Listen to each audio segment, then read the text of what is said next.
The frozen earth of the Crimean Peninsula has become her bed, and for 6 straight hours, she has not permitted herself to twitch a single muscle. The ice is formed beneath her body, melted by her warmth, then crystallized into a shell that presses against her ribs.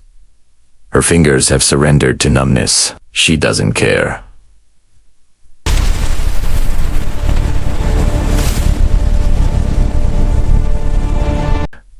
Through the magnified lens of her bolt-action rifle, she observes a German officer 300 meters distant, consuming a meal. He takes slow bites. He has no awareness that he is being watched. This is precisely how she wants it. It is December 1941. Somewhere in the blasted outskirts of Odessa, a 24-year-old woman from Ukraine has already ended 89 lives. The German forces pursuing her have received reports they refuse to accept as factual. They will learn the truth soon enough. Before the cannon fire began, Lyudmila Pavlichenko was pursuing graduate studies in medieval history at the University of Kiev. She had participated in Odessa, the Soviet Union's massive civilian training network that educated millions in rifle marksmanship, parachute operations, and emergency defense protocols. To her neighbors, she appeared thoroughly ordinary. She was raising a son.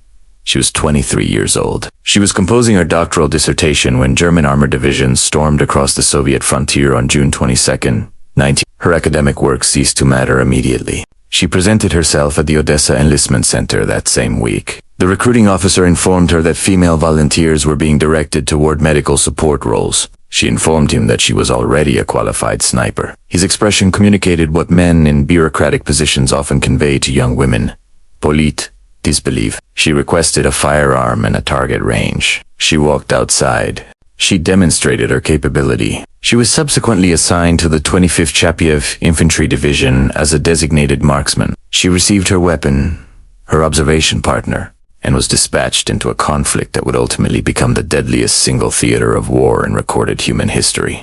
The tactical reality she entered defied comprehension through statistics alone. Operation Barbarossa had smashed through Soviet defensive lines with such velocity that even the German high command appeared surprised by their own success. By September of 1941, Odessa existed in a state of complete insurgency. The Black Sea port stood exposed, and the Romanian 3rd and 4th armies, operating under German strategic direction, were compressing the perimeter from multiple directions simultaneously. Supply chains survive only through naval routes. The Red Army defenders faced superior numbers, superior firepower, and the particular desperation of soldiers with no avenue for retreat.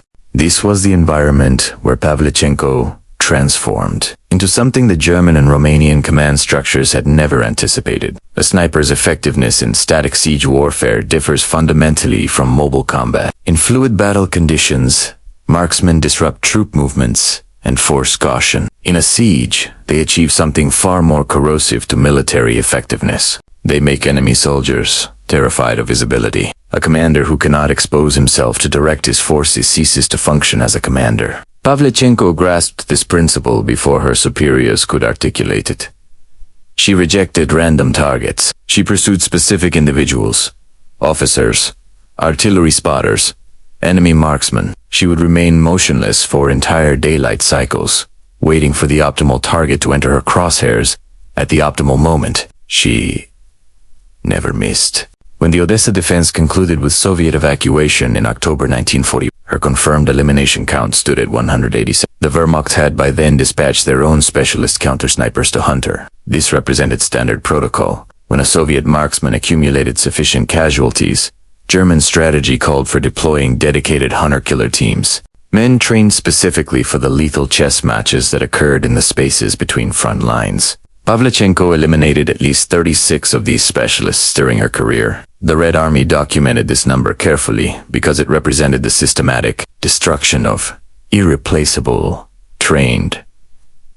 These were not fortunate shots. Each engagement required her to first identify a hidden expert, analyze his methodology, recognize the telltale signs of his position, perhaps a muzzle flash, displaced vegetation, or the rhythm of his patience, and then end him before he ended her. She prevailed in 36 such confrontations. The number of marksmen who attempted and failed to eliminate her first has never been recorded.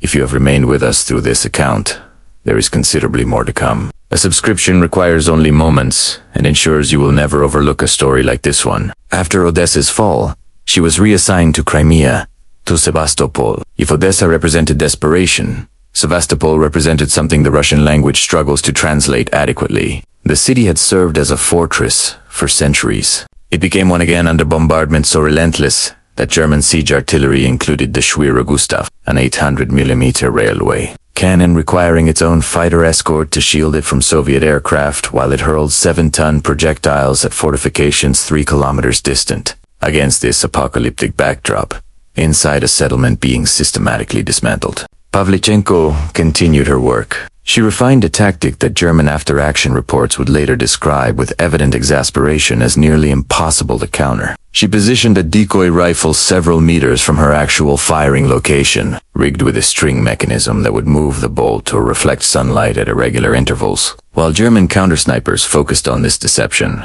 she observed them from elsewhere, watching them watch her empty position. She demonstrated patience that most humans cannot sustain. She had conditioned herself to reduce her heart rate, regulate her breathing pattern, and remain absolutely still for durations that disturbed her fellow soldiers. One infantryman from her unit recounted finding her so motionless in a shell crater that he crawled forward to verify she was still alive. She was. She did not acknowledge him. By mid-1942, her confirmed kills had reached 3. The German command in Crimea, whose captured documents would later be analyzed, had by this stage issued explicit directives for her elimination. Surviving fragments refer to her not by name but by the transliterated Russian term for sniper with a feminine suffix. Several German officers apparently found it necessary to underline this linguistic detail, as if the emphasis might somehow explain how this phenomenon was occurring. Against Pavlichenko's Mosanigin, equipped with its 4-power PU scope and accurate to approximately 600 meters in capable hands, the Germans deployed their own precision marksmen armed with the Karabiner 98K fitted with Zeiss optics, a weapon of comparable theoretical performance.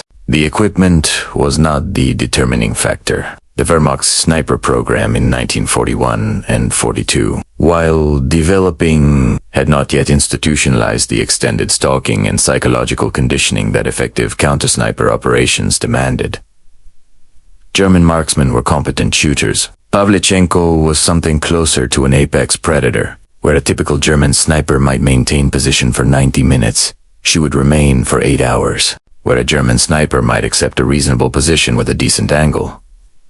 She rejected anything less than perfect conditions. The SS would later develop counter-sniper doctrine, incorporating extended waiting periods and more sophisticated decoy awareness, specifically in response to what Red Army marksmen, and particularly Soviet female marksmen, had demonstrated on the Eastern Front. She sustained 4 wounds during the Sevastopol campaign, not superficial injuries. Shrapnel from artillery barrages, wounds that require significant recovery. Each time, following the minimum treatment the situation permitted, she returned to her position. The medical personnel who treated her described someone operating at a level of controlled intensity that appeared from the outside, like the complete absence of normal human fear responses. It was not absence. It was mastery. There is a distinction, and it is significant. In June 1942, she was withdrawn from frontline service. The Red Army had by then developed a substantial public diplomacy initiative centered on its female combatants. Pavlichenko, with 309 confirmed kills and an unbroken combat record, represented their most compelling argument. She was dispatched on a speaking tour, first to Britain, then Canada, then the United States. The American portion of her tour included a meeting with First Lady Eleanor Roosevelt, who invited her to stay at the White House. She slept in the Lincoln bedroom. During an interview, a journalist asked her in front of an audience whether American women were permitted to wear cosmetics on the front lines. She regarded him for an extended moments before responding. Her answer was not diplomatic. Her address to thousands in Chicago was preserved. Standing at the podium in her Red Army uniform, her medals displayed, she told the assembled crowd, "Gentlemen, I am 25 years old, and I have already killed 309 fascist invaders. Do you not think, gentlemen, that you have been hiding behind my back for too long?" The audience hesitated for a beat, then exploded with reaction. The significance of Pavlichenko's achievement cannot be separated from the broader Soviet female sniper program, of which she became the most prominent, representative. The Soviet Union trained over 2,000 women as marksmen during the war.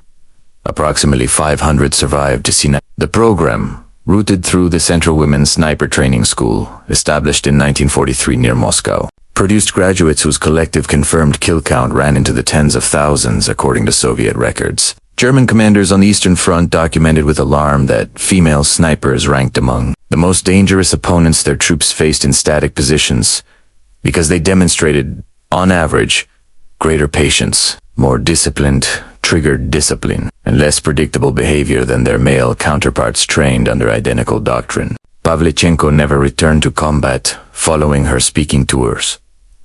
She was designated a hero of the Soviet Union, the nation's highest military honor, on October 25, 1943. She spent the remainder of the war training the next generation of marksmen, teaching the techniques she had refined in Odessa and Sevastopol to women who would carry them into the battles of 1943 and 1944. After the war, she returned to Kiev University and completed her history degree. She worked as a researcher at Soviet Navy headquarters. She died on October 10, 1974, at age 58.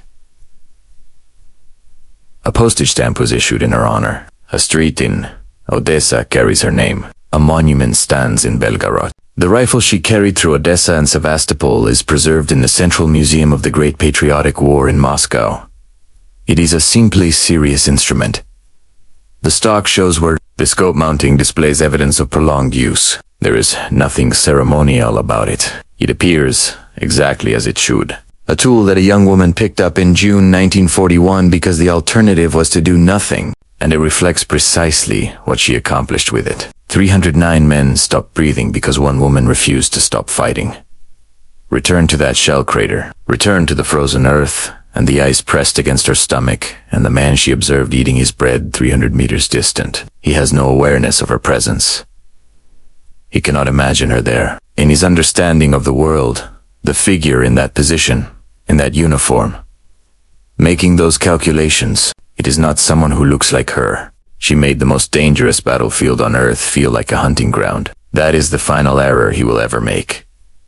6 hours of immobility. One breath held at precisely the right instant. One trigger pressed with the pad of one finger at exactly the optimal point in the respiratory cycle.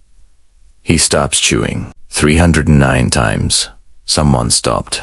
309 times. The German command structure lost a man they desperately needed, in a place where he had felt, for just one fleeting moment, completely secure. 309 times. Before anyone in the Wehrmacht fully accepted the reports coming back from Odessa and Sevastopol. Before they understood what they were truly facing. A 24-year-old history student from Ukraine looked through 4-power magnification and quietly won a small battle no general ever planned for. They did not believe she was real, until she made them believe. If you made it this far, you are exactly the kind of history enthusiast we love. Hit that like button, subscribe to War Real History, and turn on notifications so you never miss another forgotten story from the front lines. Which World War II legend should we cover next? Tell us in the comments.